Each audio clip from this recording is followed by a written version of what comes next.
ፊልሙ በ1960 ትልቅ አይኪው ያለው ፍራንክ ሞሪስ የተባለውን ወንጀለኛ ወደ ሳን ፍራንሲስኮ እስር ቤት ሲያዘዋውሩት ያሳየን ይጀምራል። ፍራንክ ከዚህ በፊት ከብዙ እስር ቤቶች ያመለጠ ወንጀለኛ ሲሆን አሁንም ከታሰረበት እስር ቤት ሊያመልጥ ይችላል የሚል ስጋት ስላደረባቸው እስረኞች ካልሞቱ በስተቀር ከዛ ወደ ማይወጡበት እስር ቤት ወደ አልካትራዝ ይልኩታል። በአልካትራዝ መታረም የሚባል ነገር የለም። ከዛ ለመውጣትም ብቸኛው ዋስ ሞትና ሞት ብቻ ነው። እያንዳንዱ እስረኛ የሚታሰረው ለየብቻ ሲሆን እነሱንም ሊጎበኝ የሚመጣው ሁሉም ሰው በኤፍቢአይ በጥልቀት ይመረመራል። ሁሉም እስረኛ ስራ የመስራት ልዩ መብትም አላቸው። በአልካትራዝ በመጀመሪያ ቀንም ፍራንክ ሌትመስ ከሚባል እስረኛ ጋር ይተዋወቃል። ሌትመስም ሰዎችን ተጨማሪ ምግብ በመጠየቅ ይታወቃል። እንዲሁም አይጦችን እንደ ምስጢረኛ አድርጎ ይጠቀማቸዋል። በሄደበት ቦታ ሁሉ ይዟቸውም ይሄዳል። በሌላ በኩል አንድ ወልፍ የሚባል ግድንግድ እስረኛ በፍራንክ ላይ ሲያፈጥበት ያየዋል። ፍራንክ እይታው አልተመቸውም። በመቀጠልም ፍራንክ ወደ እስር ቤቱ ተቆጣጣሪ ተጠርቶ ይሄዳል። ፍራንክም የእስረኞችን ሕይወት በማመሳቃቀልና እነሱንም በማሰቃየት የሚደሰት ሰውም ነው። ተቆጣጣሪውም በአልካትራዝ እስካለ ድረስ መከተል ስላለበት የእስር ቤቱን ሕግና ደንብ ከነገረው በኋላ እንዲጎበኙክ የምትፈልጋቸው ሰዎች አሉ ወይ ብሎ ይጠይቋል። ፍራንክ ማንም የለውም፣ ዘመድም ቤተሰብም ጓደኛም። ተቆጣጣሪው ማንም እንደሌለው ከሰማ በኋላ ያስወጣዋል። ፍራንክ ሲወጣም ተቆጣጣሪው ይህ አልካትራዝ ነው፣ እስከዛሬ ማንም ከዚህ እስር ቤት አምልጦ አያውቅም፣ ወደፊትም አያመልጥም በማለት የአልካትራዝን ክብደት ይነግረዋል። ተቆጣጣሪው ሳይም ፍራንክ የጥፍር መቁረጫውን ይሰርቅበታል።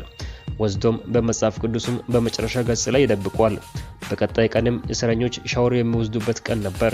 ወልፍም አንተ የማትረባ ተራ ሰው ያለ ሲያሾፍበት፣ ፍራንክም ወልፍን አፈር ከድቤ ያበሏል። በመጨረሻም የሚታጠብበትን ሳሙና አጉርሶት አረፋ በአረፋ አድርጓል።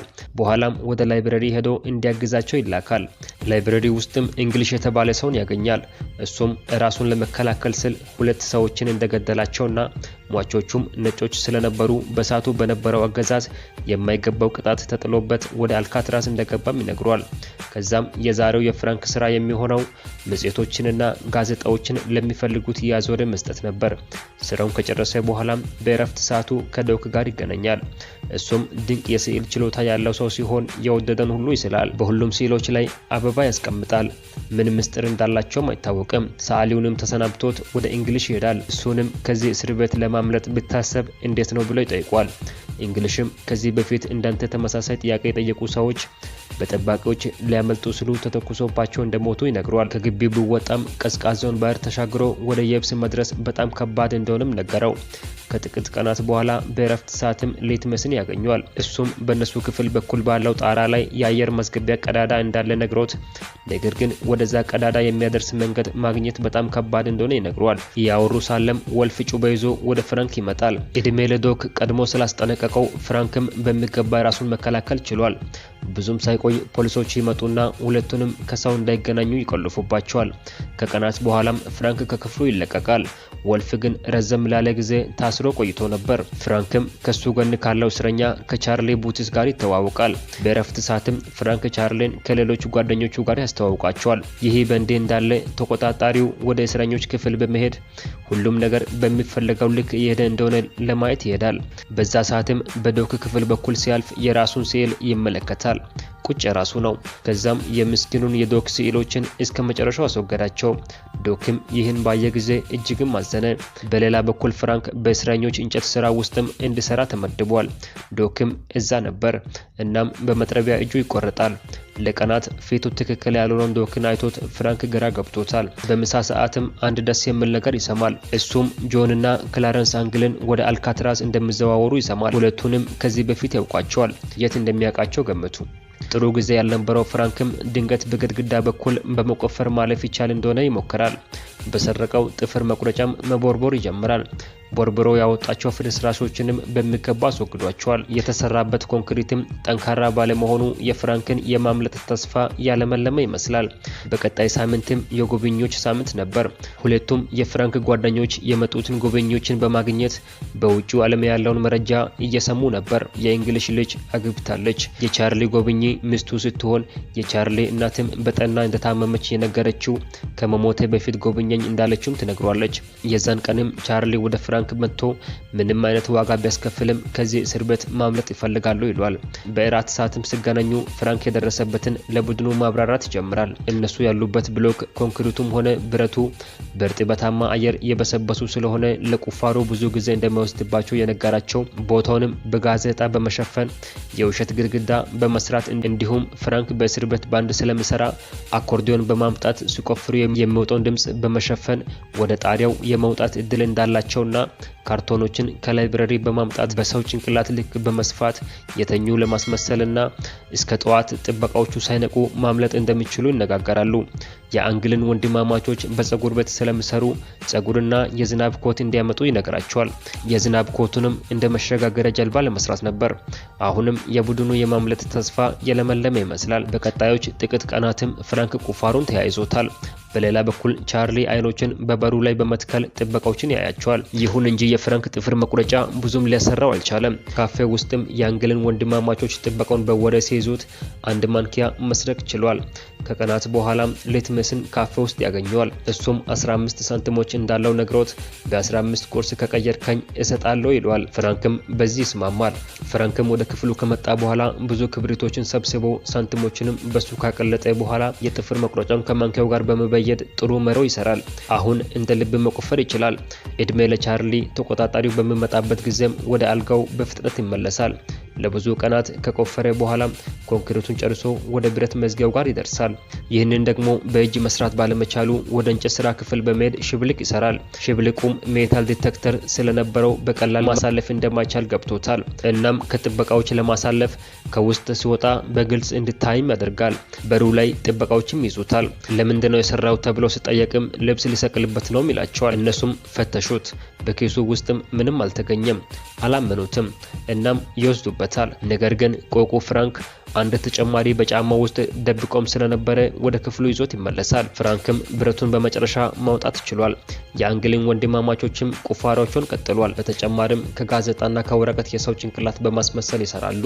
በሌላ በኩል ቻርሊ አዳዲስ ስራዎችን ልስራ በማለት የስዕል እቃዎችን አዟል። ብረቱን ቀብቶት እውነተኛ የብረት መዝገም አስመስሎታል። ቀለም ቀብቶት ጸጉር ያለበሱትን ጭንቅላት በአልጋው ላይ አስተኝቶ ፍራንክ ሾልኮ ወደ ጣሪያ ይወጣል። ሲወጣም ወደ ቬንቲሌተሩ የሚያወጣውን ደረጃ ያገኛል። በሱም ወደዛ ይወጣል። አካባቢውንም በደንብ ይቀኛል። ይህ በእንዲህ እንዳለ ጠባቂው የዞረ ያይ ነበር። እናም ባስቀመጡት አሻንጉሊትም ተሸውዷል።